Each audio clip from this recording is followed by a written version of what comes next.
morning, boys and girls, and welcome to another REISA Storytime session. In the theme of Halloween, I have Milena here with me, dressed as a pirate. Shiver me timbers. Now, we hope that you're getting ready for Halloween. It's only in a few days. Just remember to keep your distance, stay safe, and don't eat too much candy. So the book that we will be reading today is called The Sword in the Stone. It's a Disney classic story. And we hope you enjoy it. Arr!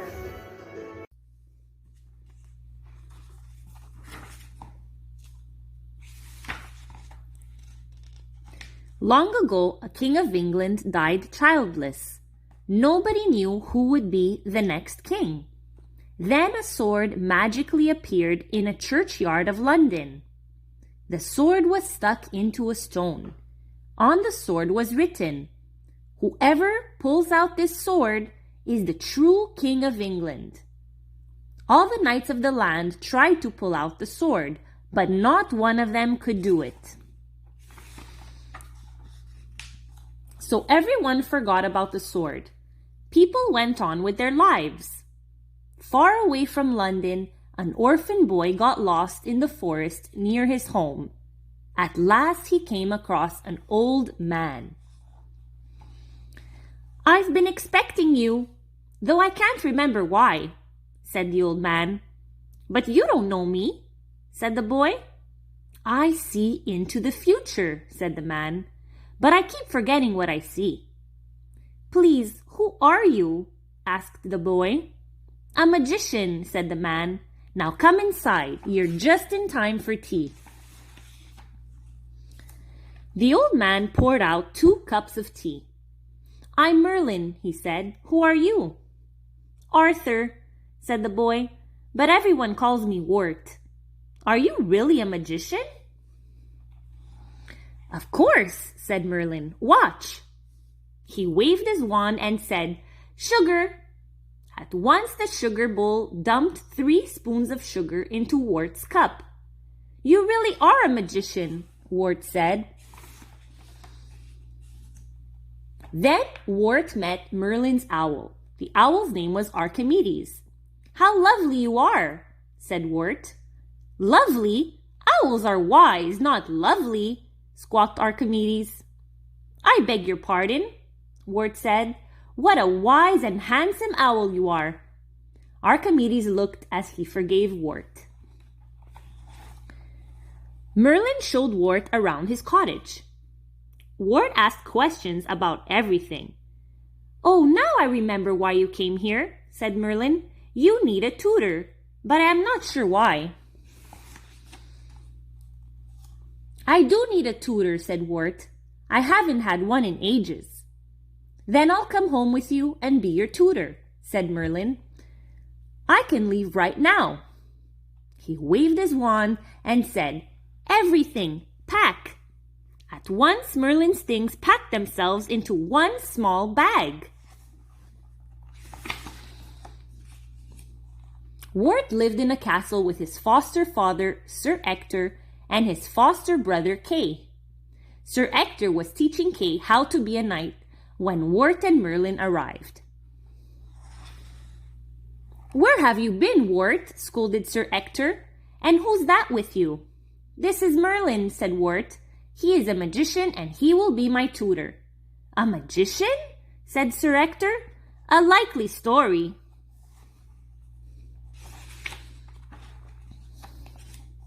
"You doubt me?" said Merlin. "Watch." He waved his wand and said, "Snow!" All of a sudden, a fierce snowstorm fell on them. Sir Ector started to freeze. "Stop!" he cried. "I believe you." "You can be Wart's tutor," Sir Ector said to Merlin, "but no more snow."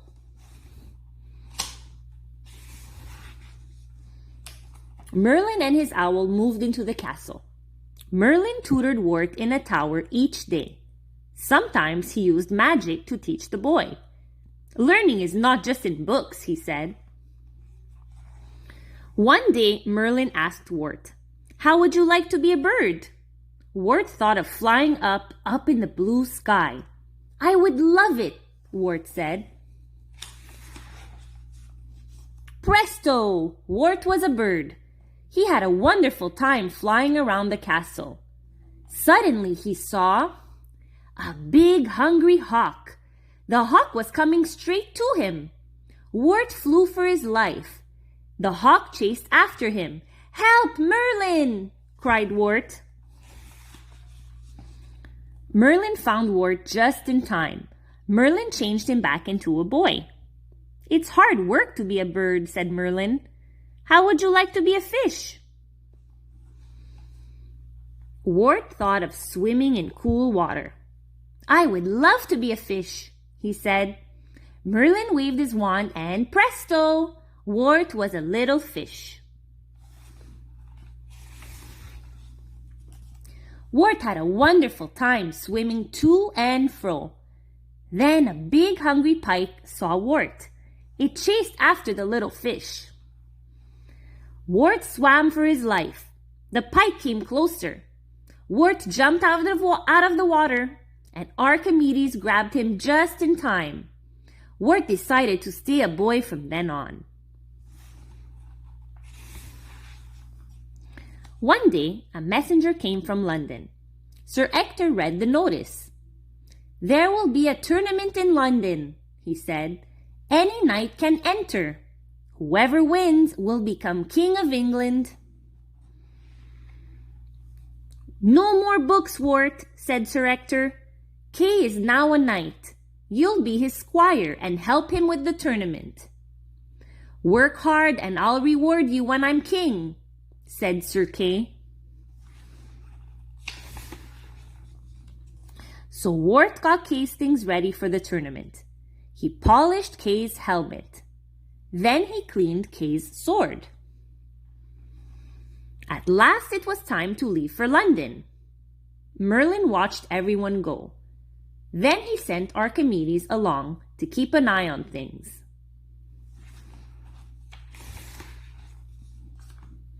At the tournament, the knights tried to knock each other off their horses.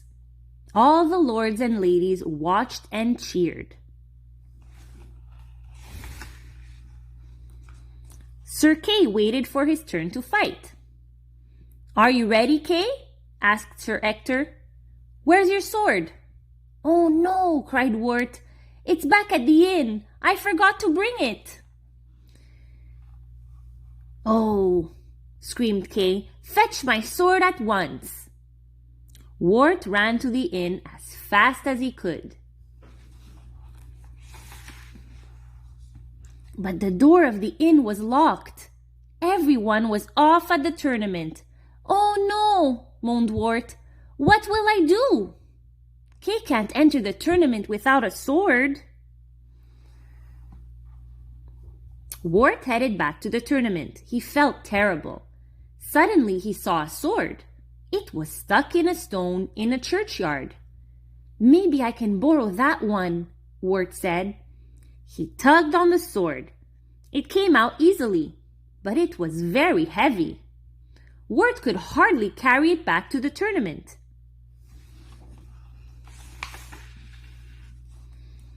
Wart handed the sword to Sir Kay. "That's not my sword," said Kay. "I know," Wart said. "Yours is locked up in the inn. I borrowed this one." "Look, there's writing on it," said Sir Ector. The writing said, "Whoever pulls out this sword is the true King of England." "Where did you get this sword?" asked Sir Ector. "In a churchyard," said Wart. "Was I wrong to borrow it?" "Show me where," said Sir Ector. Wart led the way back to the churchyard. The lords and knights followed him. Sir Ector put the sword back in the stone. "Now who can pull out this sword?" he asked.